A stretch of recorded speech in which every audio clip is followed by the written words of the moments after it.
साथियों, आप सभी का इस प्लेटफॉर्म पर स्वागत है। यहाँ पर हम लोग स्टैचू ऑफ इक्वलिटी के बारे में बात करेंगे और उससे संबंधित महत्वपूर्ण तथ्यों को देखेंगे जो आपकी परीक्षा के लिए काफ़ी महत्वपूर्ण रहेंगे। तो चलिए प्रारंभ करते हैं। तो देखिए, अभी हाल ही में प्रधानमंत्री नरेंद्र मोदी जी के द्वारा 5 फरवरी 2022 को तेलंगाना के हैदराबाद के सीमावर्ती इलाके मुच्चिनताल में स्टैचू ऑफ इक्वलिटी को देश को समर्पित किया है।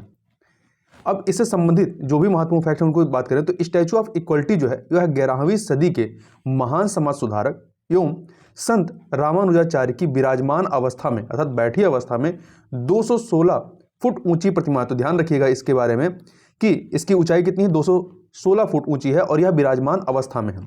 चूंकि संत रामानुजाचार्य की 1000वीं जयंती मनाई जा रही है, उसी उपलक्ष्य में यह इस मूर्ति को जो है यह प्रतिमा को स्थापित किया गया है। विराजमान अवस्था में निर्मित तथा विश्व की दूसरी सबसे ऊंची मूर्ति जो कि पंचलौह धातु अर्थात 5 धातुओं से, जिसमें स्वर्ण, तांबा, चांदी, पीतल एवं जस्ता, इन 5 धातुओं से मिलकर बनाई गई है। ये जो आपकी मूर्ति है ये 5 धातुओं से मिलकर बनी है और यह मूर्ति आप कह सकते हैं कि मेड इन चाइना है, क्योंकि इस मूर्ति को अलग अलग पार्टों में जो है चाइना में बनाया गया और वहाँ से अलग अलग पार्ट में यहाँ ला करके इसे असेंबल किया गया है। यदि ये सबसे विश्व की दूसरी सबसे ऊंची मूर्ति है तो पहली कौन सी है, तो पहली जो है वो थाईलैंड में बुद्ध की मूर्ति जो कि बैठी हुई अवस्था में, उसको विश्व की सबसे ऊंची प्रतिमा या मूर्ति मानी जाती है। कहाँ की? थाईलैंड की। आगे चलते हैं इसमें, और इस पूरे परियोजना की बात करें, इसका बजट कितना रहा, तो इसका पूरा बजट जो है 1000 करोड़ रुपए रहा है। और ये जो पैसा है ये किसी बजट के थ्रू इसको एलोकेट नहीं किया गया है, बल्कि विश्व भर में जो भी इस संप्रदाय से जुड़े हुए जो भक्त हैं उनके द्वारा जो दान दिया गया है, उस दान से ही यह पूरी परियोजना वित्त पोषित की गई है। इसके अतिरिक्त मंदिर के आंतरिक गर्भगृह में स्थापित श्री रामानुजाचार्य की एक अन्य प्रतिमा जो कि 120 किलो सोने से बनी है, उसको भी यहाँ पे स्थापित किया गया है।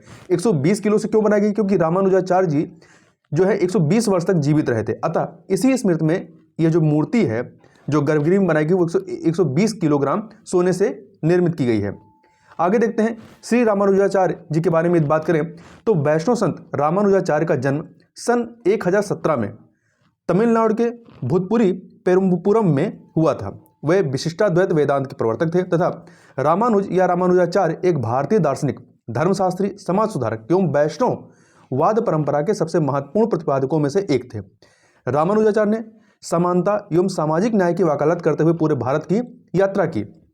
उन्होंने शंकराचार्य के अद्वैतवाद का खंडन किया तथा विशिष्टाद्वैतवाद का प्रतिपादन किया। तो अद्वैतवाद के प्रतिपादक शंकराचार्य थे, उनका खंडन करते हुए इन्होंने विशिष्टाद्वैत का प्रतिपादन किया। विशिष्टाद्वैतवाद, रामानुज ने भक्ति आंदोलन को पुनर्जीवित किया और उनके उपदेशों ने अन्य भक्ति विचारधाराओं को प्रेरित किया। उन्हें अर्थात रामानुजाचार्य को अन्नमाचार्य, भक्त रामदास, त्यागराज, कबीर एवं मीराबाई जैसे कवियों के लिए प्रेरणा माना जाता है। भक्तिवाद के उनके दार्शनिक विचारों का भक्ति आंदोलन पर गंभीर प्रभाव पड़ा है तथा रामानुज का एक अति विशिष्ट योगदान यह भी माना जाता है कि उन्होंने वर्णाश्रम व्यवस्था है उसकी एक और रक्षा करते हुए ज्ञान, कर्म एवं भक्ति मार्गों के अनुसरण को द्विजों के लिए विहित बताया, तो दूसरी ओर जाति वर्ण व्यवस्था को तोड़ते हुए प्रपत्ति का मार्ग सबके लिए खोल दिया। यही कारण है कि उनके संप्रदाय में सभी वर्णों, जातियों और यहाँ तक कि अंत्यजों को भी सम्मिलित करने की छूट थी। रामानुजाचार्य को इलया पेरुमल के नाम से भी जाना जाता है, जिसका मतलब होता है दीप्तिमान। इसके अतिरिक्त रामानुजाचार्य ने ब्रह्मसूत्र और भगवत गीता पर भाष्य जैसी संस्कृत के कई महत्वपूर्ण रचनाएं भी की हैं। अब हम थोड़ा सा बात कर लेते हैं विशिष्टाद्वैत के बारे में। तो विशिष्टाद्वैत वेदांत दर्शन की एक गैर द्वैतवादी दार्शनिक मत है। इसके अनुसार यद्यपि जगत और जीवात्मा दोनों कार्यता ब्रह्मा से भिन्न हैं, फिर भी वे ब्रह्मा से ही उद्भूत हैं, मतलब उसी से ही निकले हुए हैं। वे ब्रह्मा से उसी प्रकार ब्रह्मा से जगत और जीवात्मा का संबंध उसी प्रकार से है जैसा कि किरणों का सूर्य से है। अतः ब्रह्म जो है एक होने पर भी अनेक है। इसे परिमित अद्वैतवाद या गुणात्मक अद्वैतवाद के रूप में भी वर्णित किया जा सकता है।